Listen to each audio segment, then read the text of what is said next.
समर्थ. प्रत्येक सेवेकराने आपली रास, ज्याला चंद्र रास असं म्हणतात, ती रास नीट तपासून घ्यावी. जन्मतारखेप्रमाणेच नाव असलं पाहिजे आणि चालू नावावरून जर रास बघितली तर आपल्याला ती मॅच होत नाही. तेव्हा जन्मतारखेनुसार जी चंद्र रास असेल तीच रास आपण गृहीत धरावी. प्रत्येक राशीसाठी एक ग्रह आणि एक त्या ठिकाणी रत्न आपल्याला श्री स्वामी समर्थ मार्गातून किंवा हिंदू धर्मातून मान्य केलेलं आहे.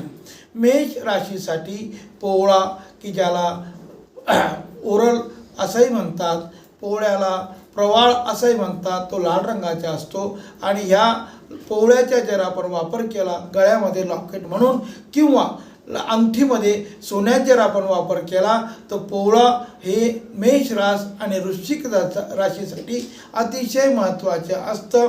तरीसुद्धा अनेक अडचणी असल्यास मेष आणि वृश्चिक राशीवाल्यांनी पोवळ्याचा वापर करून आपल्या आयुष्यातील अनेक अडचणी दूर कराव्यात. दुसरी वृषभ आणि तुला रास. या वृषभ आणि तुला राशीच्या स्वामी हा शुक्र असेल आणि शुक्र असल्यामुळे शुक्राच्या स्वामी रत्न हे हिरा आहे. हिरा हा तुम्हाला पांढरा किंवा पिवळा मिळू शकेल. तेव्हा तुला राशीसाठी किंवा वृषभ राशीसाठी तुम्ही हिऱ्याचा जर वापर केला, हिरा सोन्यात जर आपण मळवला गळ्यामध्ये किंवा अंगठीमध्ये, तर तुमच्या या दोघी राशींसाठी ते रत्न फार काम करतं. त्यानंतर मिथुन आणि कन्या राशीसाठी हिरवा पाचू, ज्याला गरुड पाचू असंही म्हणतात, हा हिरव्या रंगाचा असतो. याचा वापर आपण जर केला तर ह्या दोन्ही राशींसाठी अतिशय काम करतं.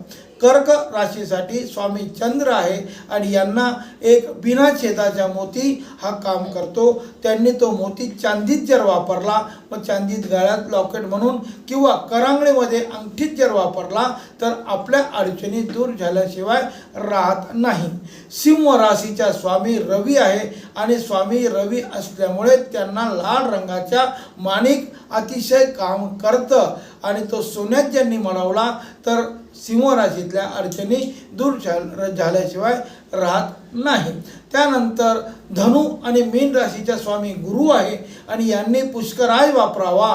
पुष्कराज हा सोन्यात जर वापरला तर धनु आणि मीन राशीच्या स्वामी राशीच्या लोकांच्या ज्या अडचणी आहेत या दूर झाल्याशिवाय राहत नाही. त्यानंतर मकर आणि कुंभ राशीच्या स्वामी शनी आहे आणि शनी राशीचे रत्न नीलम असून तो निळ्या किंवा काळ्या रंगाचा असतो. त्यांनी तो लोहामध्ये जर वापरला तर जास्तीत जास्त फायदा या दोघी राशींना होतो. तरी 12 राशींच्या या पद्धतीने जर आपण रत्नांचा वापर केला तर आपल्या जीवनात असलेल्या अडचणी दूर झाल्याशिवाय राहत नाही. रत्न घेत असताना चांगल्या रत्नपारखीकडून घ्यावे आणि आपल्या ओळखीच्या सोनारांकडून जर घेतला तर त्याचं सर्टिफिकेट मागून घ्यावं. तरीसुद्धा या रत्नांचा वापर आपण करावा ही विनंती. श्री स्वामी समर्थ.